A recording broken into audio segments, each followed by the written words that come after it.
আজকে আমি এই শাকটি রান্না করব, তার জন্য ভালোভাবে বেছে নিতে হবে। এই শাকের মধ্যে কিন্তু অনেক ময়লা আছে, সেগুলোকে বেছে নিব। এই শাকটি জমির পাশ দিয়ে বা বাড়ির আশেপাশে অনেক পাওয়া যায়। আর যারা শাকটি তুলে নিয়ে আসে তারা ভালো করে বেছে নিয়ে আসে না।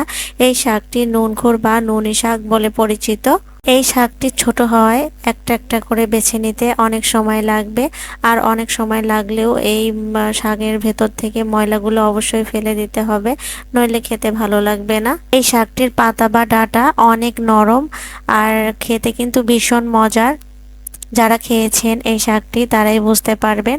আর আমরা তো যারা গ্রামে থাকি তারা তো অবশ্যই এই ধরনের শাক আমরা প্রচুর খাই। এই ধরনের শাক বেশিরভাগ পাওয়া যায় শীতের মধ্যে।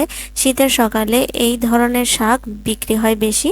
আর শীতকালে কিন্তু সব ধরনের শাক সবজিও বেশি পাওয়া যায়। তবে এই শাকটি আমার বেশি পছন্দ। আর শীত মানেই শাকের সমাহার, চারিদিকে সবুজ শ্যামলে ভরে যায় গাছগাছালি। এই শাকে কিন্তু অনেক আবর্জনা বের হয়েছে। আর এই আবর্জনা বের করার জন্যই কিন্তু একটা একটা করে সব শাক বেছে নিতে হয়। শাকটি আমার বাছা হয়ে গেলে আমি পানি দিয়ে ভালো করে ধুয়ে নিচ্ছি। এই শাকের মধ্যে কুয়াশায় মাখানো হালকা কাদামাটিও থাকে, এর জন্য পরিষ্কার করে ধুয়ে নিতে হয়। শাকটি প্রথম ধোয়াতেই কিন্তু অনেক ময়লা পানি বের হবে, তার জন্য আমি এই শাকটি 3 থেকে 4 বার ধুয়ে নিয়েছি। এই শাকটি রান্না করার জন্য পেঁয়াজ, কাঁচামরিচ আর রসুন কেটে নিব। আর শাকে একটু ঝাল, পেঁয়াজ, রসুন আর তেল বেশি করেই দিতে হয়, এতে শাকটি খেতে কিন্তু ভীষণ মজার হয়। অনেকে শাকে রসুন দিতে চায় না, তবে রসুন দেওয়াতে শাক থেকে সুন্দর একটা স্মেল খুঁজে পাওয়া যায়। শাকটি আমি একটি ছাঁকনি ডালাতে রেখেছিলাম, যাতে শাকে থাকা ধোয়া পানিটা বের হয়ে যায়। আর শাক যেহেতু নরম প্রকৃতির, তাই শাক থেকে আরো পানি বের হবে, এটাই স্বাভাবিক। এখন একটি প্যানে শাকগুলো দিয়ে দিচ্ছি। এই শাকটা কিন্তু প্রথমেই তেলে দিয়ে রান্না করা যাবে না, কারণ এই শাক থেকে অনেক পানি বের হয়। তাই শাকটিকে আগে থেকে পানি বের করে নিতে হবে। এই শাকগুলো থেকে পানি বের করার সময় কাঁচা মরিচ আর অল্প একটু লবণ দিয়ে দিতে হয়, তাহলে কাঁচা মরিচটি শাকের সাথে সিদ্ধ হয়ে যায়।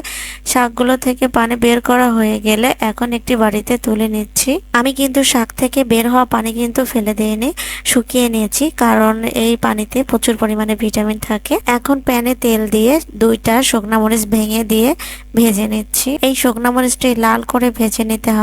এখন এরই মধ্যে দিয়ে দিচ্ছি রসুন, কাঁচা রসুনটাকেও একটু ভেজে নিচ্ছি। এরপর পেঁয়াজ কুচি দিয়ে দিচ্ছি। পেঁয়াজটা লাল করে ভেজে নিয়ে সিদ্ধ করা শাকটি দিয়ে দিচ্ছি। এই শাকটি আমি আগে সিদ্ধ করে নিয়েছি, আর এখন বেশিক্ষণ কিন্তু ভেজে নিব না, অল্প সময়ে কিন্তু এই শাক হয়ে যাবে। এই শাকটি আরো কিছুক্ষণ তেলে ভেজে নরম করে নিতে হবে। আর এই শাক যখন নরম হয়ে আসবে তখনই মনে হবে যে এই শাকটি হয়ে গেছে, আর তখনই নামিয়ে নিতে হবে।